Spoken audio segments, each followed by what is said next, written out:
Hey, everybody. Happy New Year, and welcome to another episode of the Rent Prep for Landlords podcast. This is episode number 421, and I'm your host, Andrew Schultz. On today's episode, we're going to be talking about how to build a tenant's credit, a Buffalo landlord facing no prison time for his lead paint violations, and battery-operated versus hardwired smoke detectors.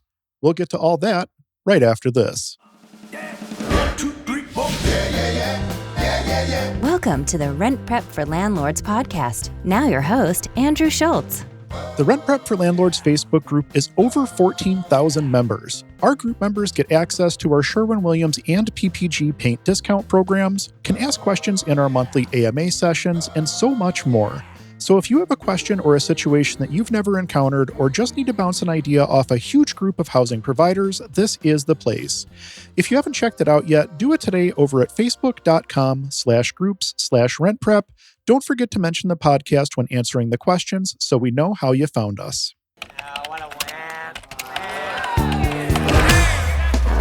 Forum Quorum, where we scour the internet for ridiculous posts from landlords and tenants. We're going to start this year off with Forum Quorum. This one comes to us from the Rent Prep for Landlords Facebook group. It's an interesting topic, and let's go ahead and jump right in.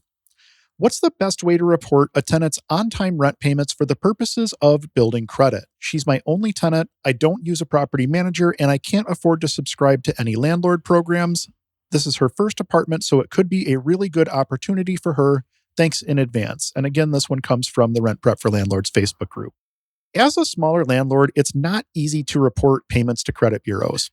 As far as I'm aware, there's no direct mechanism for you to report to the bureau directly. You pretty much have to use a third-party software or service to report those rent payments. Rent reporting is starting to become more mainstream, and I think as that happens, it'll become easier for landlords to report their on-time and delinquent rent payments to the credit bureaus. Currently, the process is not exactly easy, especially for smaller landlords, but it's getting a lot easier now than it was even just a few years ago. Some property management softwares and rent collection softwares will report on-time rent payments to the credit bureaus. Keep in mind that on-time payments are going to be reported, but depending on the software and the credit reporting agency, late payments may not be reported or may not be reported until they're at least 30 days delinquent or whatever the case may be, depending on the agency and the software that you're using. It's also worth noting that you're going to need to report separately to all three of the main credit bureaus. Experian, Equifax, and TransUnion are all capable of reporting rent payments, but they don't communicate data between one another, so you'll have to find a system that allows you to report to all three. Rent reporting is beneficial to both you as a landlord as well as your tenants for several reasons. Obviously, the main reason is that it helps tenants build or rebuild their credit. It also helps deter tenants from paying late because they want to keep that on-time streak going to keep improving their credit. Collectively, as housing providers, the more of us that start reporting rent payments, the easier it's going to be for us to track rent payments when screening tenants.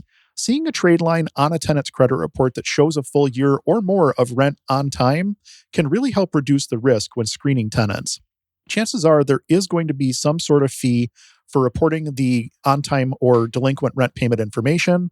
Sometimes it is baked into your payment processing costs, or sometimes there will be a monthly charge to use the service and it's baked into that.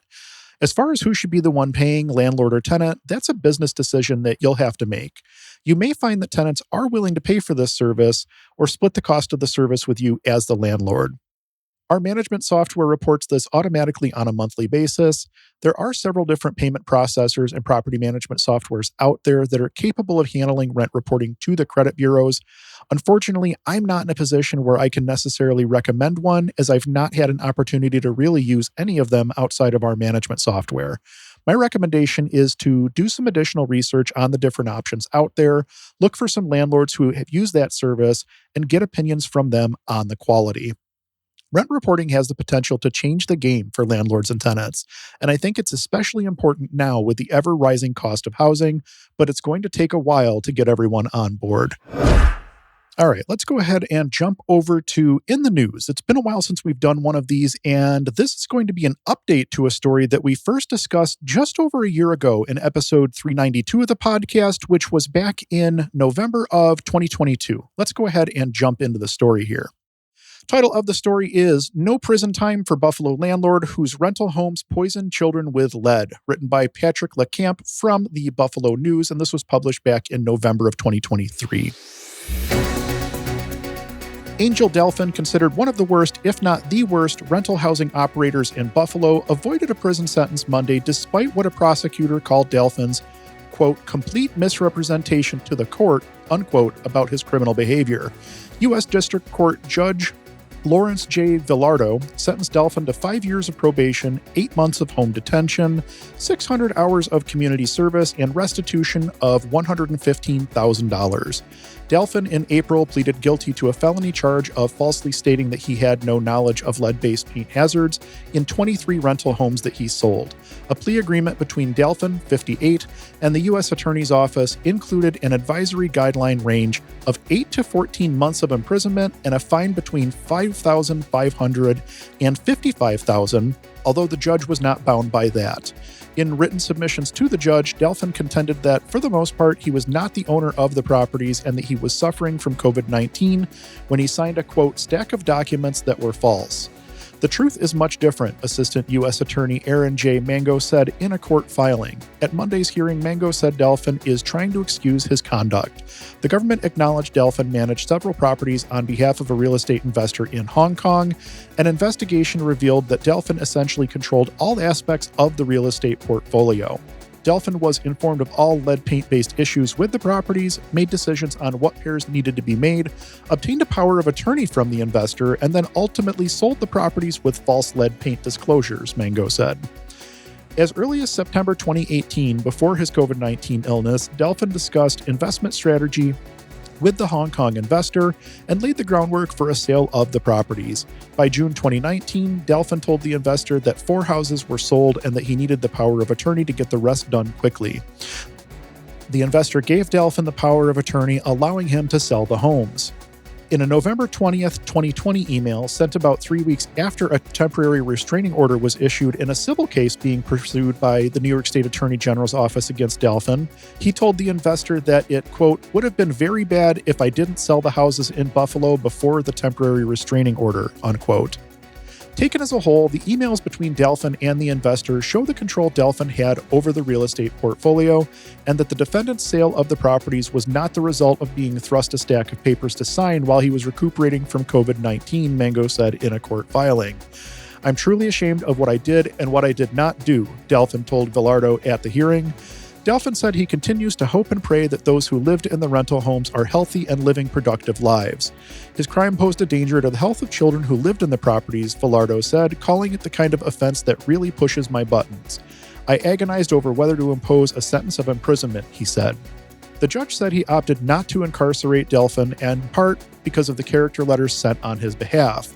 Also, keeping him out of prison will give him more time to earn money to pay the restitution and start performing community service at a Habitat for Humanity chapter.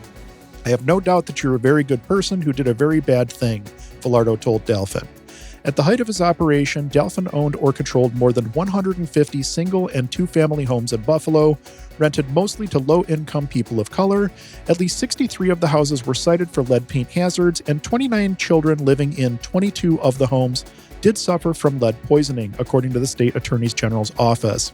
Of the 23 properties involved in the federal case, children in 8 of the properties were found to have an elevated blood lead level during the period that Delphin managed the property, according to Mango. He put children at risk of lead poisoning, Mango said. Defense lawyer Herbert Greenman had sought permission from Villardo to allow the director of alternate sentencing at the Aleph Institute to address the court, but Greenman later withdrew the request. Delphin knew the Attorney General's office was investigating him for lead-based paint violations, Mango said. When selling 23 of the properties, he included false riders that stated that the lead-based paint hazards at the property were unknown.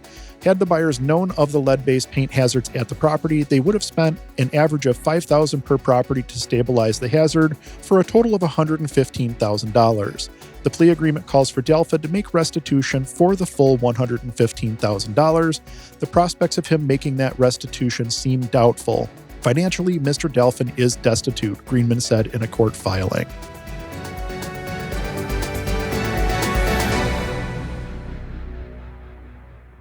So, as I mentioned, this is an update to a story that we first discussed back in episode 392 of the podcast in November of 2022. I went back and pulled that original story as well, and at that time, Mr. Delphin was ordered to pay a restitution of $5.1 million. $5.1 million. So seeing this reduced to $115,000 with some community service and some home detention seems a bit crazy to me. I think the punishment here should have been substantially more. Honestly, I think this guy probably should have spent some time in jail or in prison. Having done several lead paint remediation jobs, I think they really underestimated substantially the cost of remediating lead paint. It's one thing if you have to go in and paint like some window trim or a window sash. It's another thing entirely if you have to paint the entire exterior of a home, for example. That's going to come in way higher than $5,000. Lead paint is a hot button issue currently, and there's a lot of federal funding going into the enforcement of lead paint laws. We're seeing it more and more in our area. A lot of the housing stock in Buffalo and across the Northeast is very old. For instance, in the city proper, like in the city of Buffalo, many of the homes were built in the late 1800s and early 1900s, so they've been painted with lead paint multiple times over the years. Lead is a real hazard in our area. I don't think people understand how little lead needs to be ingested before it can become a problem. When talking about lead in its elemental form, not mixed with paint or anything else, it takes very, very little for a child or an adult to become sick with lead poisoning. If you were to take a pin and look at the head of it, that's roughly all it would take. So working from that understanding, I think we can all understand why this is such a concern. And I honestly think that Mr. Delphin probably deserved a little bit worse punishment than what he received. Water cooler wisdom. Expert advice from real estate pros. Moving on to our third and final segment for this episode, we're going to do water cooler wisdom. This one also comes to us via the Rent Prep for Landlords Facebook group. Let's go ahead and jump right in. Does anyone know the answer for sure? I have an older one-bed, one-bath house that has battery-powered smoke detectors. I called to get the meter reinstalled and the power turned on as it's been vacant for years. The electric company said that they could not do this until it was inspected and signed off by the city. So I called the city and they said an electrician must verify this and that the electrician will sign off. So I called an electrician and they said they would look for ground fault outlets and to make sure that the smoke detectors are hardwired. Looking online, this is only required for new construction or newly remodeled homes. I'm in Oklahoma if that matters. Our city uses the 2018 International Codes Council Codebook. And again, this one comes to us via the Rent Prep for Landlords Facebook group. So we have run into similar situations here quite a few times. In our area, the rule with the utility companies is that anytime an electric service is off for more than 12 months, they want the service to be inspected before they'll turn it back on. The process is a little different depending on the area that you're in. In some instances, the municipality comes out to do the inspection and then releases the connection order with the utility company, and then they know that they can come out and turn the service on. In other instances, you'll need an electrician to examine the service, which is the situation that you are running into here. The process is more or less the same. The electrician's going to come out and inspect the service. Then they either call the municipality to release the order or they call the utility to release the order. And then the utility can come out and actually do the connection.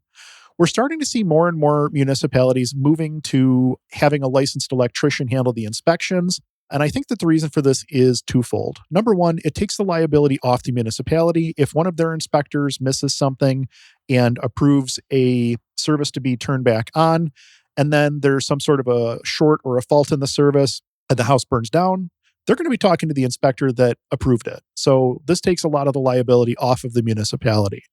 And number two, licensed electricians need licenses, which the municipality gets to charge for, at least here in New York State. So I think that there's also a little bit of a cash grab element to it as well. As far as the code requirements outlined by the electrician that you spoke with, you can actually go online to look at the code book for free. The website that I use is codes.iccsafe.org. Again, that's codes, codes.iccsafe.org. Codes.iccsafe.org. The free version does allow you to read the code books, but more advanced options that you have to pay for will give you more options, such as the ability to search through the code books and things like that. So if you want to read the code books, you do have that as an option. For the rest of the segment, I'm going to be referencing our experiences in our market. Your experiences may vary, and what happens here may not be what happens in your neck of the woods. I've typically only heard of hardwired smoke and CO detectors being required when a new electric service is installed or upgraded. Outside of that, we typically see a 10-year sealed battery smoke detector inside each bedroom and a 10-year sealed battery smoke detector and CO detector outside the bedrooms within 15 feet of the doors. In addition to that, you do need to have one smoke and CO per floor, including attics and basements. Most of our buildings have basements where the furnaces and hot water tanks are located, and typically those units in our area are powered by natural gas. We typically see hardwired units installed by the gas-fired appliances as well as near the electric panel itself. In addition to basements, you may be required to hardwire additional units in the bedrooms if you're upgrading or repairing your electrical. So again, the rule here seems to be that if you're opening up a wall and exposing any of the electric, you must bring that electric to code, including proper fire protection. So in this instance, the smoke detector. So in this instance, I'm thinking you may be able to get by with a 10-year battery-operated unit instead of the hardwired, but the code is going to dictate that. You may want to speak to another electrician as well to see if maybe they're giving you a runaround or if your current one is insisting on doing more work than what you actually need to. In RentPrep's latest guide, we'll explore what exactly landlord harassment consists of, how to avoid it, how to handle it if it does happen, and much more. Check it out today over at rentprep.com/blog. That pretty much wraps it up for this episode of the Rent Prep for Landlords podcast. Thank you all so much for listening. We truly do appreciate it. Our goal with the podcast is to help as many people as possible make educated decisions when it comes to real estate, and you can help us reach our goal. If you heard anything in this week's episode or any other episode that will help someone you know, please do us a favor and share it with them. If you're looking to get in contact with me, I can be reached over at whatsdrewupto.com. From there, you'll find links to everything going on with me at Own Buffalo, as well as other projects that we're working on. Feel free to grab a copy of our free deal analysis tool today over at whatsdrewupto.com. There's no obligation, and it comes with a companion video showing you how to use it. If you're looking for top-tier tenant screening services, head on over to rentprep.com. There are multiple products to choose from, including a tenant-paid option. If you're over 50 doors, ask about the enterprise-level programs and pricing. I've been an enterprise user of RentPrep for over a decade now, and it's absolutely changed the way that we screen our tenants. Check that out today over at rentprep.com. Again, thank you so much for listening. We'll be back in a couple weeks with an all-new episode that you won't want to miss. Until then, I'm Andrew Schultz with ownbuffalo.com for rentprep.com, and we'll talk to you soon.